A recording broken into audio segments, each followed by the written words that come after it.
നമസ്തേ, ഞാൻ എം നിഖിൽകുമാർ.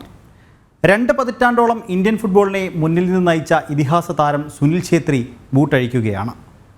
മെസ്സിക്കും റൊണാൾഡോയ്ക്കുമൊപ്പം ഗോൾവേട്ടയിൽ മത്സരിച്ച ഇന്ത്യൻ നായകൻ പടിയിറങ്ങുമ്പോൾ അത് ഇന്ത്യൻ ഫുട്ബോളിന് സൃഷ്ടിക്കുന്ന നഷ്ടം വളരെ വലുതാകും. ഛേത്രി, നിങ്ങൾ നായകനാണ്, ഇന്ത്യൻ ഫുട്ബോളിലെ ലെജൻഡാണ്. പ്രത്യേക പരിപാടി സുനിൽ ഛേത്രിയിലേക്ക് സ്വാഗതം. ഈ പരിപാടിയിൽ നമ്മോടൊപ്പം ഫുട്ബോൾ താരങ്ങളായിരുന്ന യു ഷറഫ് അലി, NB പ്രദീപ്, പരിശീലകൻ എബിൻ റോസ് എന്നിവർ ചേരുന്നുണ്ട്. അതിനു മുമ്പ് ഇതുമായിട്ട് ബന്ധപ്പെട്ട റിപ്പോർട്ടിലേക്കാണ് പോകുന്നത്. ഇന്ത്യൻ ഫുട്ബോൾ ടീം നായകൻ സുനിൽ ഛേത്രി അന്താരാഷ്ട്ര ഫുട്ബോളിൽ നിന്നും വിരമിക്കുന്നു. ജൂൺ 6 നടക്കുന്ന കുവൈറ്റുമായുള്ള ലോകകപ്പ് യോഗ്യതാ മത്സരത്തിന് ശേഷമാകും വിരമിക്കൽ. തൻ്റെ സാമൂഹിക മാധ്യമത്തിൽ പങ്കുവച്ച വീഡിയോയിലൂടെയാണ് ഛേത്രി വിരമിക്കൽ പ്രഖ്യാപിച്ചത്. ഇന്ത്യൻ ഫുട്ബോളിലെ എക്കാലത്തെ മികച്ച ഗോൾ വേട്ടക്കാരൻ, ദേശീയ ടീമിനായി കൂടുതൽ മത്സരം കളിച്ച ഗോൾവേട്ടയിൽ മെസ്സിയോടും റൊണാൾഡോയോടും കിടപിടിച്ച താരം, ഇന്ത്യൻ ലെജൻഡ് സുനിൽ ഛേത്രി ബൂട്ടഴിക്കുകയാണ്. 2005 ജൂൺ 12 പാകിസ്ഥാനെതിരെ ഗോളടിച്ചുകൊണ്ട് തുടങ്ങിയ 19 വർഷം നീണ്ടുനിന്ന കരിയർ 2024 ജൂൺ 6 ഛേത്രി അവസാനിപ്പിക്കുകയാണ്. ലോകകപ്പ് യോഗ്യതാ മത്സരത്തിലെ കുവൈറ്റിനെതിരായ മത്സരം ഛേത്രിയുടെ അവസാന അന്താരാഷ്ട്ര മത്സരമാണ്. ഉത്തരവാദിത്വവും സമ്മർദ്ദവും ആനന്ദവും ഒരുപോലെ ഇഴചേർന്ന ഒരു കരിയറായിരുന്നു തൻ്റെതെന്ന് വിടവാങ്ങൽ പ്രഖ്യാപിച്ച വീഡിയോയിൽ ഛേത്രി പറയുന്നു. The feeling that I recollect in the last 19 years is a very nice combination between duty pressure and immense joy. രാജ്യത്തിനായി കളിക്കുമ്പോൾ ചില മത്സരങ്ങൾ നല്ലതും ചിലത് മോശം എന്നും താൻ കരുതാറില്ല. പക്ഷേ കഴിഞ്ഞ 1.5 മാസമായി കാര്യങ്ങൾ വിചിത്രമായി തോന്നുന്നുണ്ട്. അതിനാലാണ് ഇങ്ങനെയൊരു തീരുമാനം എടുക്കുന്നതെന്നും ഛേത്രി പറയുന്നു. I never thought individually these are the many games that I've played for the country, this is what I've done, good or bad, but now I did it. This last 1.5-2 months I did it, and it was very strange. I did it because probably I was going towards the decision that this next game is going to be my last. നീലക്കുപ്പായത്തിൽ 150 മത്സരങ്ങൾ കളിച്ച ഛേത്രി അതിൽ 87 എണ്ണത്തിലും team ഇന്ത്യയെ നയിച്ച ശേഷമാണ് വിരമിക്കൽ പ്രഖ്യാപിക്കുന്നത്. ഛേത്രി പടിയിറങ്ങുമ്പോൾ അത് ഇന്ത്യൻ ഫുട്ബോളിനുണ്ടാക്കുന്ന വിടവ് വളരെ വലുതാകും. സ്പോർട്സ് ഡെസ്ക്, ജനം. സുനിൽ ഛേത്രിയുടെ വിരമിക്കൽ പ്രഖ്യാപനത്തിൽ പ്രതികരിച്ച ഇന്ത്യൻ ഫുട്ബോൾ ടീം, എല്ലായ്പ്പോഴും തങ്ങൾക്ക് പ്രചോദനമാണ് സുനിൽ ഛേത്രിയെന്നും എപ്പോഴും അത് തുടരുമെന്നും ഇന്ത്യൻ ടീം എക്സിൽ കുറിച്ചു. ഇന്ത്യൻ ഫുട്ബോളിനോടുള്ള സമർപ്പണത്തിനും പ്രതിബദ്ധതയ്ക്കും സുനിൽ ഛേത്രിക്ക് നന്ദി അറിയിക്കുന്നുവെന്നും ഇന്ത്യൻ ഫുട്ബോൾ ടീം വ്യക്തമാക്കി. നമ്മൾ ഇതുമായിട്ട് ബന്ധപ്പെട്ട ചർച്ചയിലേക്ക് കടക്കുകയാണ്. നേരത്തെ സൂചിപ്പിച്ച അതിഥികൾ നമ്മോടൊപ്പം ചേരുന്നുണ്ട്. ആദ്യം നമുക്ക് പരിശീലകനായിട്ടുള്ള എബിൻ റോസിലേക്ക് പോകാം. ശ്രീ എബിൻ റോസ്, ഇന്ത്യൻ ഫുട്ബോളിൻ്റെ ഒരു ഇതിഹാസമാണ് പടിയിറങ്ങുന്നത്. അതും 2005 ജൂൺ 12 ആരംഭിച്ച് 19 വർഷം നീണ്ടു നിന്ന് 2024 ജൂൺ 6 അദ്ദേഹം വിരമിക്കുകയാണ്. ഈ ഒരു കരിയർ, അതായത് ഛേത്രിയുടെ ഈ ഒരു കരിയറിനെ താങ്കൾ എങ്ങനെയാണ് നോക്കിക്കാണുന്നത്? അദ്ദേഹത്തിനോടൊപ്പം കളിക്കാനുള്ള ഭാഗ്യം, അദ്ദേഹത്തിനെതിരായിട്ട് കളിക്കാനുള്ള ഭാഗ്യം കിട്ടി. അദ്ദേഹം JC ടീമിൽസിന് കളിക്കുമ്പോൾ ഞാൻ പ്രൊഫഷണൽ ലീഗിൽ അദ്ദേഹത്തിനെതിരെ എനിക്ക് കളിക്കാൻ ഒരു അവസരം ലഭിച്ചിരുന്നു. അപ്പോൾ ശരിക്കും അത്ഭുതപ്പെട്ടു പോയി. അദ്ദേഹത്തിന്റെ മൂവ്മെന്റ്സ്, ഒരു സ്ട്രൈക്കർ എന്ന നിലയിൽ വേണ്ട ക്വാളിറ്റി, ഒരു ഫിനിഷർ എന്ന നിലയിൽ അദ്ദേഹത്തിന്റെ ക്വാളിറ്റി, ഒരു ഫ്രാക്ഷൻ ഓഫ് സെക്കൻഡിൽ നമ്മുടെ കണ്ണ് തെറ്റിയാൽ അദ്ദേഹം എങ്ങനെ ഗോൾ സ്കോർ ചെയ്ത് നമ്മളെ പഠിപ്പിച്ച ഒരു മത്സരമായിരുന്നു അന്ന് പഞ്ചാബിൽ നടന്ന മത്സരം. ശരിക്കും അദ്ദേഹത്തിന്റെ ശാരീരികമായിട്ടുള്ള ആ ഒരു ഇത് വെച്ച് നോക്കുമ്പോൾ ശരിക്കും ഒരു നല്ലൊരു ക്വാളിറ്റി സ്ട്രൈക്കർ ആവാനുള്ള ഏതൊരു സാധ്യതയും ഇല്ലാത്തടത്ത് നിന്ന് ഇത്രത്തോളം ശാരീരിക ക്ഷമതയോടുകൂടി ഇന്ത്യൻ ഫുട്ബോളിലെ ഒരു നായകൻ, നമുക്ക് ലീഡർഷിപ്പ് ക്വാളിറ്റിയോടുള്ള നായകൻ എന്ന നിലയിൽ നമുക്ക് അഭിമാനപൂർവ്വം പറയാൻ പറ്റുന്ന തരത്തിൽ അയാളുടെ ഉയർച്ച ശരിക്കും അത്ഭുതപ്പെടുത്തുന്നതായിരുന്നു. അദ്ദേഹത്തിന് ഒരു റിയൽ ടാലന്റിന് മാത്രമേ, അദ്ദേഹം ഒരു റിയൽ പ്രൊഫഷണൽ ആയിരുന്നു. ഒരു പ്രൊഫഷണൽ കളിക്കാരൻ എന്തായിരിക്കണം, എങ്ങനെയായിരിക്കണം എന്ന് അദ്ദേഹത്തിനെ പോലെ കണ്ടുപഠിക്കാൻ നമുക്കൊരു എക്സാമ്പിൾ ഇനി ഉണ്ടാകേണ്ടിയിരിക്കുന്നു. നമ്മൾ നോക്കിയാൽ അറിയാം, ഈ 39ാമത്തെ വയസ്സിൽ അദ്ദേഹത്തിന്റെ ശാരീരിക ക്ഷമത തീർച്ചയായിട്ടും കഴിഞ്ഞ നമ്മളെ വേൾഡ് കപ്പ് യോഗ്യതാ റൗണ്ടില് അഫ്ഗാനിസ്ഥാനോട് ഒരു ഡ്രോ വാങ്ങിച്ചതിന് ശേഷമുണ്ടായ പ്രശ്നങ്ങളാണ് ശരിക്കും അദ്ദേഹത്തെ ഹർട്ട് ചെയ്തു എന്ന് എനിക്ക് മനസ്സിലാക്കാൻ സാധിക്കുന്നു. അദ്ദേഹത്തിന് ഇനിയും കളിക്കാൻ ആഗ്രഹം ഉണ്ടായിരുന്നെങ്കിലും ഒന്നടങ്കം അദ്ദേഹത്തിനെ ആക്ഷേപിക്കുന്നതിനൊപ്പം ഇഗോർ സ്റ്റിമാക്കിനെ വരെ ബ്ലെയിം ചെയ്യുന്ന അദ്ദേഹമായിട്ടുള്ള ഛേത്രിയുടെ ബന്ധം കാരണമാണ് അദ്ദേഹം കളിക്കുന്നുവെന്ന് വലിയ വലിയ താരങ്ങളെ പോലും ആക്ഷേപിക്കുന്ന ഒരു സാഹചര്യം തീർച്ചയായിട്ടും അദ്ദേഹത്തിന് ഒരു മനോവിഷമം ഉണ്ടായി കഴിയും. പക്ഷേ എനിക്ക് പറയാനുള്ളത്, ഇന്ത്യൻ ഫുട്ബോളിലെ ഏതൊരു കളിക്കാരനും അനുകരിക്കാവുന്ന നമ്മുടെ മാതൃകയാക്കാവുന്ന ഒരു കളിക്കാരൻ സുനിൽ ഛേത്രിയെ പോലെ ഒരാള് ഇനി ഇന്ത്യൻ ഫുട്ബോളിൽ ഉണ്ടാവണമെങ്കിൽ നമ്മൾ കാത്തിരുന്ന് കാണേണ്ടിയിരിക്കുന്നു. ശ്രീ എബിൻ റോസ്, മറ്റൊരു കാര്യം, അദ്ദേഹം മത്സരിച്ചത് ഇന്ത്യക്ക് വേണ്ടി കളിക്കുമ്പോഴും അദ്ദേഹം മത്സരിച്ചത് ഈ വർത്തമാന ഫുട്ബോളിലെ മുടിചൂടാമനന്മാരായിട്ടുള്ള ക്രിസ്ത്യാനോ റൊണാൾഡോയോടും അതുപോലെ തന്നെ ലയണൽ മെസ്സിയോടുമാണ്. കാരണം അവരുടെ നിലവിൽ കളിക്കുന്ന താരങ്ങളിലെ ഗോൾ വേട്ടക്കാരിൽ മുൻപന്തിയിൽ നിൽക്കുന്ന 3 താരങ്ങളാണ്. ഒന്നാം സ്ഥാനത്ത് ക്രിസ്ത്യാനോ റൊണാൾഡോ, രണ്ടാം സ്ഥാനത്ത് ലയണൽ മെസ്സി, മൂന്നാം സ്ഥാനത്ത് സുനിൽ ഛേത്രിയാണുള്ളത്. ഒരു ഘട്ടത്തിൽ മെസ്സിയെ പോലും അദ്ദേഹം മറികടക്കുന്ന ഒരു സാഹചര്യം വരെ ഉണ്ടായിരുന്നു. അപ്പോൾ അത്രത്തോളം കാലിബർ ഉള്ള ഒരു കളിക്കാരൻ തന്നെയല്ലേ ഛേത്രി? ഒരിക്കലും നമുക്ക് ഇന്റർനാഷണൽ താരങ്ങളോട് പോലും, അതായത് ഞാൻ ഉദ്ദേശിക്കുന്ന യൂറോപ്യൻ അല്ലെങ്കിൽ ലോക നിലവാരത്തിലുള്ള ഫുട്ബോൾ താരങ്ങളോട് ഒരിക്കലും നമുക്ക് കമ്പയർ ചെയ്യാൻ സാധിക്കില്ല. ക്രിസ്ത്യാനോ റൊണാൾഡോയും മെസ്സിയെ നമുക്ക് മാറ്റി നിർത്താം ഒരിക്കലും. കാര്യം എന്ന് പറയാം, ഇന്ത്യൻ ഫുട്ബോൾ ആ നിലവാരത്തിലോട്ട് ഉയർന്നിട്ടില്ല. അത് യാഥാർത്ഥ്യമാണ്. ഒരു ഇന്ത്യക്കാരൻ നിലയിൽ നമ്മൾ ഈ പറയുന്ന പോലെ സ്കോറിങ്, ഇപ്പൊ പലപ്പോഴും പല ആക്ഷേപങ്ങളും നമ്മൾ സ്കോർ ചെയ്യുന്ന വളരെ ലോ റാങ്കിങ്ങിലുള്ള രാജ്യങ്ങൾക്കെതിരെയാണ് എന്നുള്ളൊരു ആക്ഷേപം, അത് തീർച്ചയായിട്ടും അത് യാഥാർത്ഥ്യമാണ്. പ്രൊഫഷണൽ ഫുട്ബോളിൽ അല്ലെങ്കിൽ ഒരു അന്താരാഷ്ട്ര നിലവാരത്തിൽ ഇന്ത്യ ഇന്നും വളരെ ഏറെ പിന്നിലാണ്. ഇപ്പൊ 150 റാങ്കിലോട്ട് പോകുന്ന ഒരു ഘട്ടത്തിലോട്ട് പോയിക്കൊണ്ടിരിക്കുന്ന ഒരു ടീമിന്റെ ഒരു നായകൻ അല്ലെങ്കിൽ ആ ടീം കളിച്ചിട്ടുള്ള എതിർ ടീമിന്റെ സ്റ്റാൻഡേർഡ് വെച്ച് നോക്കുകയാണെങ്കിൽ ഒരിക്കലും നമുക്ക് അവരായിട്ട് കമ്പയർ ചെയ്യാൻ സാധിക്കില്ല.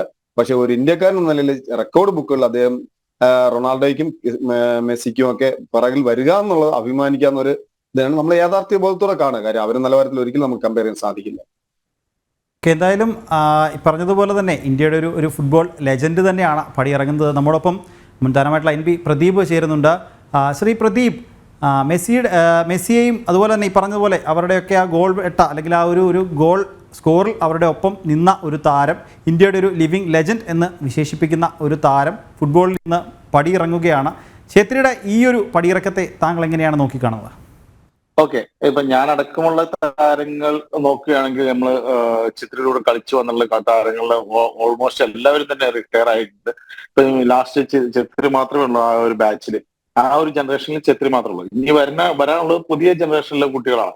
അതായത് സഹല്, അതുപോലെ തന്നെ ലിസ്റ്റൻ, മൻവീർ, അങ്ങനെയുള്ള പാർത്തിക് ഗോയിനെ പോലെയുള്ള പുതിയ താരങ്ങളാണ് സ്ട്രൈക്കിങ്ങിലേക്ക് വരാനുള്ളത്. അപ്പൊ അവരിനി ഈ ചിത്രയുടെ ഒരു ഒഴിവ് നികത്തുമെന്നാണ് എനിക്ക് പ്രതീക്ഷയുള്ളത്. പ്രത്യേകിച്ച് ഛത്രിനെ വെച്ച് നോക്കുകയാണെങ്കിൽ ഇന്ത്യൻ ഫുട്ബോളിന് തീരാ നഷ്ടമാണ് തന്നെ. പക്ഷെ ഒരു പ്രായം എത്തിക്കഴിയുമ്പോൾ വിരമിക്കൽ എന്നത് യാഥാർത്ഥ്യം ഉള്ളത് തന്നെയാണ്. അതെന്തായാലും നമുക്ക് എത്രത്തോളം വലിച്ചു നീട്ടിയാലും അത് നമുക്ക് ഒഴിവാക്കാനാവാത്ത ഒരു സംഗതി തന്നെയാണ്. അപ്പോ ഞാൻ വിചാരിച്ചിരുന്നത് അദ്ദേഹം എന്റെ ഒരു കാഴ്ചപ്പാടിൽ അദ്ദേഹം എനിക്ക് തോന്നുന്നു ഏഷ്യ കപ്പിന് ശേഷം വിരമിക്കുമെന്നാണ് ഞാൻ വിചാരിച്ചിരുന്നത്. അതുപോലെ തന്നെ അദ്ദേഹത്തോട് ഞാൻ ചോദിക്കുകയും ചെയ്തിരുന്നു. അപ്പൊ പറഞ്ഞ 1 വർഷം കൂടെ ഞാൻ ടീമിന്റെ കൂടെ തുടരും എന്നാണ് അദ്ദേഹം ആ സമയത്ത് പറഞ്ഞിരുന്നത്. അതേപോലെ തന്നെ അദ്ദേഹത്തിന് തോന്നിയിട്ടുണ്ടാവണം 1 വർഷം കൂടെ കഴിഞ്ഞു ഏഷ്യ കപ്പ് കഴിഞ്ഞിട്ട് ഈ സീസണിൽ ഇനി കൂടുതലായിട്ട് എനിക്ക് തോന്നുന്നു ക്ലബ് ഫുട്ബോളിൽ മാത്രം 1-2 വർഷം കൂടെ അദ്ദേഹത്തിന് നമുക്ക് കാണാൻ സാധിക്കും. അതിനുള്ള ഒരു കപ്പാസിറ്റി അദ്ദേഹത്തിന് ഇപ്പോഴും ഉണ്ട്. ആ ഒരു ലെവലിൽ തന്നെയാണ് അദ്ദേഹം പ്രാക്ടീസ് ചെയ്യുന്നതും ഫിറ്റ്നസ് കീപ്പ് ചെയ്യുന്നതും. ശ്രീ NB പ്രദീപ്, മറ്റൊരു കാര്യം കൂടി, കാരണം ഇന്ത്യക്ക് വേണ്ടി ഏറ്റവും കൂടുതൽ ഫുട്ബോൾ മത്സരം കളിച്ചൊരു താരമാണ്. ഏറ്റവും കൂടുതൽ 180 മത്സരം കളിച്ച അദ്ദേഹം 94 ഗോളുകൾ, അന്താരാഷ്ട്ര മത്സരത്തിൽ 94 ഗോളുകൾ നേടിയ ഒരു താരമാണ്. അദ്ദേഹത്തിന് കുറച്ചും കൂടി കളിച്ചിരുന്നെങ്കിൽ ഒരുപക്ഷെ 100 ഗോൾ എന്ന ഒരു നേട്ടം സ്വന്തമാക്കിയതിന് ശേഷം പടിയിറങ്ങാമായിരുന്നു അല്ലേ? ശരിക്കും പറഞ്ഞാൽ അത് അങ്ങനെ ഒരു ഇതിനു വേണ്ടിയിട്ടായിരിക്കില്ല. എന്ന് വെച്ചാൽ പരമാവധി അദ്ദേഹത്തിന് കൊടുക്കാൻ പറ്റുന്നത്ര രീതിയിലുള്ള കോൺട്രിബ്യൂഷൻ അദ്ദേഹം സ്വന്തം രാജ്യത്തിന് വേണ്ടിയിട്ട് ഇന്ത്യക്ക് വേണ്ടി കൊടുത്തിട്ടുണ്ട് ഓൾറെഡി. ഇപ്പൊ 151ാമത്തെ മത്സരം കഴിഞ്ഞിട്ടാണ് അദ്ദേഹം വിരമിക്കൽ, 51ാമത്തെ മത്സരത്തിലാണ് വിരമിക്കൽ പ്രഖ്യാപിക്കുന്നത്. അത് തന്നെ ഒരു വലിയ കാര്യം തന്നെയാണ്. പ്രത്യേകിച്ച് ഇനി വരാനുള്ള യങ്സ്റ്റേഴ്സിന് വേണ്ടിയിട്ട് ഉള്ള ഒരു പ്രചോദനം കൂടിയാണ് അതൊക്കെ. എന്നുവെച്ചാൽ ആ ഒരു ഒഴിവിലേക്ക് അവരെ എത്തിപ്പെടാനുള്ള അവരെ ഹാർഡ് വർക്ക്. നമുക്കറിയാം, ഇത്ര നാളും നമ്മളൊക്കെ പറയാറുള്ളത് ചിത്രിനൊക്കെ പോലെ ആണെങ്കിൽ അവരുടെ ഹാർഡ് വർക്ക് കണ്ടുപിടിച്ചാൽ, അദ്ദേഹത്തിന്റെ മാത്രം ഹാർഡ് വർക്ക് കണ്ടുപിടിച്ചാൽ മതി. എന്ന് വെച്ചാൽ ഞാൻ കേരളത്തിലുള്ള ഓൾമോസ്റ്റ് എല്ലാ സഹല്, അതുപോലെ രാഹുൽ പോലുള്ള എല്ലാവരോടും പറയാറുണ്ട്. എന്ന് വെച്ചാൽ ഗോളുകൾ സ്കോർ ചെയ്യാനുള്ള മെന്റാലിറ്റി അത് അദ്ദേഹത്തിന് മറ്റ് സ്ട്രൈക്കറേക്കാളും കൂടുതലുണ്ട്. ഗോളുകൾ സ്കോർ ചെയ്യാനുള്ള, അതിനു വേണ്ടിയിട്ട് ഹാർഡ് വർക്ക് ചെയ്യാൻ. അങ്ങനെ ഒരു എന്താ പറയാ, അങ്ങനെ ഒരു ഭയങ്കരമായിട്ട് ഗോള് വേണം എനിക്ക് ഗോള് വേണം എന്നുള്ള 24 മണിക്കൂറും ചിന്തിച്ച് നടക്കുന്ന ഒരു പ്ലെയറാണ് അദ്ദേഹം. അതായത് എന്ന് വെച്ചാൽ അദ്ദേഹം നാഷണൽ ടീമിൽ വരുമ്പോൾ 5ാമത്തെ സ്ട്രൈക്കറാണ് ടീമിലെ. അപ്പൊ അതും അന്ന് മുതലേ എനിക്കറിയാം. അപ്പൊ 5ാം സ്ട്രൈക്കറിൽ നിന്ന് ഇന്ത്യയുടെ ടോപ്പ് സ്ട്രൈക്കറായിട്ട് ഇന്ത്യയെ നയിക്കാൻ കപ്പാസിറ്റി ഉള്ള ഒരു പ്ലെയർ ആയിട്ട് അദ്ദേഹം മാറിയിട്ടുണ്ടെങ്കിൽ അദ്ദേഹത്തിന്റെ ഹാർഡ് വർക്കാണ്. അത് കണ്ടു തന്നെ ഇനിയുള്ള പ്ലേയേഴ്സ് മുൻപോട്ട് വരണം. ഇപ്പൊ കൂടെ കളിച്ചുള്ള അത് തന്നെ ഞാൻ പറഞ്ഞ സഹല് അതുപോലുള്ള യങ്സ്റ്റേഴ്സിന് അതൊരു പ്രചോദനം തന്നെയാണ്. ഈ ഒരു ഒഴിവിലേക്ക് ആരെത്തും എന്നുള്ളത് നമുക്ക് കണ്ടറിയാം. അതുതന്നെയാണ്, അതായത് ഇപ്പോൾ പ്രദീപ് പറഞ്ഞതുപോലെ തന്നെ ഈ ഒരു സുനിൽ ഛേത്രിയുടെ വിടവിലേക്ക് ഇനി ആര് എത്തും, അതായത് ആ ഒരു വിടവ് നികത്താൻ ആരെത്തും എന്നൊരു വലിയ ചോദ്യം തന്നെയല്ലേ ശ്രീ എബിൻ റോസ്? തീർച്ചയായിട്ടും നമുക്ക് നേരത്തെ പറഞ്ഞതുപോലെ സുനിൽ ഛേത്രിയെ ഈ 90 മിനിറ്റ്സ് കളിപ്പിക്കുന്നതിന് പകരം ഒരു 70 മിനിറ്റ് ഒക്കെ കളിപ്പിച്ചതിന് ശേഷം നമ്മൾ ആ പൊസിഷനിൽ, അതായത് ആ ഭാഗങ്ങളിൽ മറ്റ് സ്ട്രൈക്കർമാർക്ക് അവസരം കൊടുത്തുകൊണ്ട് ഉയർത്തിക്കൊണ്ട് വന്നില്ല എന്നുള്ള നമ്മുടെ കോച്ചിന്റെയും അല്ലെങ്കിൽ നമ്മുടെ ഒരു ഇന്ത്യൻ ഫുട്ബോൾ ടെക്നിക്കൽ ടീമിന്റെ ഒരു വൻ പരാജയം തന്നെയാണ്, ശരിക്കുള്ള ഒരു പരാജയം തന്നെയാണ്. അങ്ങനെ ഉയർത്തിക്കൊണ്ട് വന്നിരുന്നെങ്കിൽ തീർച്ചയായിട്ടും ഈ പ്രദീപ് പറഞ്ഞതുപോലെ മൻവീർ പോലുള്ള കളിക്കാരുണ്ട്, ലിസ്റ്റൺ കോളാക്കിയ പോലെ മികച്ച കളിക്കാരുണ്ട്. ഇവർക്കൊക്കെ ഈ അവസരം കിട്ടിയിരുന്നു എങ്കിൽ തീർച്ചയായിട്ടും ഇന്ന് സുനിൽ ഛേത്രി റിട്ടയർ ചെയ്യുന്ന സമയത്ത് അവർക്ക് പകരം ഇദ്ദേഹത്തിന് അവിടെ എത്താൻ സാധിക്കുമായിരുന്നു. നമുക്ക് ഈ പറഞ്ഞതുപോലെ സുനിൽ ഛേത്രിക്ക് പകരം ആരെന്ന് നമുക്ക് ഇപ്പൊ തന്നെ, കാര്യം 39 വയസ്സായി, വയസ്സൊരു ഇമ്പോർട്ടന്റ് ഘടകമാണ്.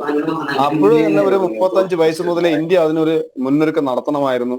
ആ പൊസിഷനിലോട്ട് മറ്റൊരു കളിക്കാർക്ക് അവസരം കൊടുത്തുകൊണ്ട് ഈ നേരത്തെ പറഞ്ഞ പോലെ സുനിൽ ഛേത്രി ഒഴിവാക്കാൻ സാധിക്കില്ല. അദ്ദേഹം ഇന്ത്യയുടെ ലെജൻഡ് തന്നെയാണ്, ലീഡർ തന്നെയാണ്. എല്ലാം അംഗീകരിച്ചുകൊണ്ട് തന്നെ നമ്മൾ പറയുന്നത് പോലെ ആ സമയങ്ങളിൽ ഒരു കോച്ച് അല്ലെങ്കിൽ ഇന്ത്യൻ ഫുട്ബോൾ ടീം ദീർഘവീക്ഷണത്തോടെ അത് ചിന്തിക്കണമായിരുന്നു. അദ്ദേഹത്തിന് പ്രായത്തിന്റെ ഇതുകൊണ്ട് തന്നെ ഒരു 70-80 മിനിറ്റ് ടാർഗറ്റ് ചെയ്തിട്ട് ബാക്കിയുള്ള കളിക്കാർക്ക് സ്ട്രൈക്കേഴ്സിന് അവസരം കൊടുത്ത് അവർ ഇമ്പ്രൂവ് ചെയ്തുകൊണ്ട് വന്നെങ്കിൽ നമുക്ക് ചിലപ്പോൾ ഇപ്പോ സുനിൽ ഛേത്രിക്ക് പകരം ആര് അല്ലെങ്കിൽ ഇന്ത്യൻ ടീമിന് അതൊരു തീരാ നഷ്ടമായിട്ട് മാറില്ലായിരുന്നു. ഈ പ്രൊഫഷണൽ ചിന്താഗതിയാണ് പലപ്പോഴും നമ്മുടെ ഇന്ത്യൻ ഫുട്ബോൾ അല്ലെങ്കിൽ മറ്റുള്ള മേഖലകളിലുള്ള ഇല്ലാതെ പോകുന്നതും ഇന്ത്യയെ പുറകോട്ട് അടിക്കുന്നതും. തീർച്ചയായിട്ടും അതൊരു വലിയൊരു വിടവ് തന്നെയാണ്. പക്ഷേ മൻമീറിനെ പോലുള്ള കളിക്കാർ, അല്ലെങ്കിൽ ഇപ്പൊ നമുക്ക് സുവാല നല്ല പെർഫോമൻസ് ചെയ്യുന്നുണ്ട്. അതുപോലെ മികച്ച സ്ട്രൈക്കർ എനിക്ക് തോന്നുന്നു ഇഷാൻ പണ്ഡിറ്റ്, നമ്മുടെ ബ്ലാസ്റ്റേഴ്സിന്റെ ഇഷാൻ പണ്ഡിറ്റയ്ക്ക് പോലും അവസരം ലഭിച്ചിരുന്നുവെങ്കിൽ ഒരു പരിധി വരെ, കാര്യം അദ്ദേഹത്തിന്റെ ഫിസിക്കും അദ്ദേഹത്തിന്റെ യൂറോപ്യൻ എക്സ്പോസറും ഒക്കെ പ്രയോജനപ്പെടുത്തിയിരുന്നെങ്കിൽ ഒരു പരിധി വരെ നമുക്ക് സുനിൽ ഛേത്രിക്ക് പകരം വയ്ക്കാൻ സ്ട്രൈക്കർമാരെ കണ്ടെത്താൻ ഇതിനകം സാധിക്കുമായിരുന്നു. ശ്രീ എൻ ബി പ്രദീപ്, ഒരു കാര്യം, അതായത് ബൈച്ചിങ് ബൂട്ടിയ 107 മത്സരം കളിച്ച ബൈച്ചിങ് ബൂട്ടിയയുടെ ഒരു റെക്കോർഡൊക്കെയാണ് അതിൽ എനിക്ക് തോന്നുന്നു 2019 ശേഷം അങ്ങോട്ട് കുറേ മത്സരങ്ങൾ കളിച്ച് ബൈച്ചിങ് ബൂട്ടിയയുടെ 107 മത്സരം എന്നുള്ള റെക്കോർഡാണ് ഏറ്റവും കൂടുതൽ മത്സരങ്ങൾ കളിച്ച ഇന്ത്യൻ താരം എന്ന റെക്കോർഡ് ഛേത്രി സ്വന്തമാക്കിയത്. പറഞ്ഞതുപോലെ തന്നെ ബൂട്ടിയയുടെ റെക്കോർഡ് മറികടന്നിട്ടായിരുന്നു. അപ്പോൾ ഇനി പറഞ്ഞതുപോലെ ഇത് ഒരു പുതിയൊരു താരം വന്ന് ഒരാൾ മറികടക്കാനുള്ള സാധ്യത എത്രത്തോളമാണ്? ഈ പറഞ്ഞതുപോലെ ബിൻ റോസ് പറഞ്ഞ പോലെ ആ ഒരു ഗ്യാപ്പിലേക്ക് ഇനി ഏത് താരമാണ് വരാൻ സാധ്യത? അതുപോലെ ഇത് റെക്കോർഡ് ഇനി ഒരാൾ മറികടക്കാനുള്ള സാധ്യത എത്രത്തോളമാണ്? എനിക്ക് തോന്നുന്നു വിജയേട്ടൻ ബൂട്ടിയെ കളിക്കുന്ന കാലഘട്ടത്തിൽ ആ ഒരു ജനറേഷനിൽ എനിക്ക് തോന്നുന്നു വളരെയധികം മാച്ചസ്, ഇന്റർനാഷണൽ മാച്ചസ് വളരെ കുറവായിരുന്നു. പക്ഷെ ഇപ്പൊ അങ്ങനെയല്ല. കൂടുതലായിട്ടും 2008, 9 ആ ഒരു 10 ശേഷം ഇഷ്ടമായി ടൂർണമെന്റ്സും അതുപോലെ തന്നെ ഇന്റർനാഷണൽ ക്വാളിഫിക്കേഷൻ മാച്ചസും എല്ലാം ഇന്ത്യ അറ്റൻഡ് ചെയ്യുന്നുണ്ട്. അതുകൊണ്ട് തന്നെയാണ് ഈ കാലയളവിൽ തന്നെ ഛേത്രിക്ക് ഇത്രയധികം മാച്ചസ് കളിക്കാൻ പറ്റിയത്.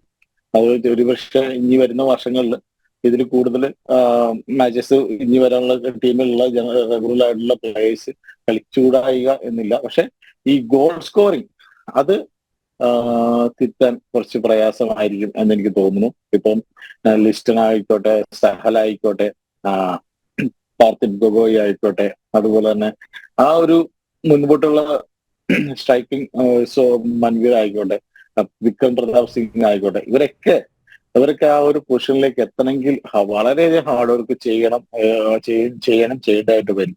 പ്രത്യേകിച്ച് ഛത്രിയുടെ കൂടെ റൂംമേറ്റ്സ് ആയിരുന്ന സമയത്ത് എനിക്ക് അദ്ദേഹത്തിന്റെ ആറ്റിറ്റ്യൂഡ് അറിയാവുന്ന വെച്ചാൽ ആദ്യത്തെ ഒരു 6-7 മത്സരങ്ങൾ അദ്ദേഹത്തിന് ഗോൾ സ്കോർ ചെയ്യാൻ സാധിക്കുന്നുണ്ടായിരുന്നു. അപ്പോൾ എക്സ്ട്രാ 1-2 മണിക്കൂറുകൾ എന്നെയും കൂടെ പിടിച്ചു. അതുപോലെ തന്നെ സമയപരിമിതി മൂലം ഇടപെടുകയാണ്. എന്തായാലും പറഞ്ഞതുപോലെ തന്നെ സുനിൽ ഛേത്രിക്ക് പകരം വെക്കാൻ മറ്റൊരു താരം നിലവിൽ ഇന്ത്യൻ ഫുട്ബോളിൽ ഇല്ല.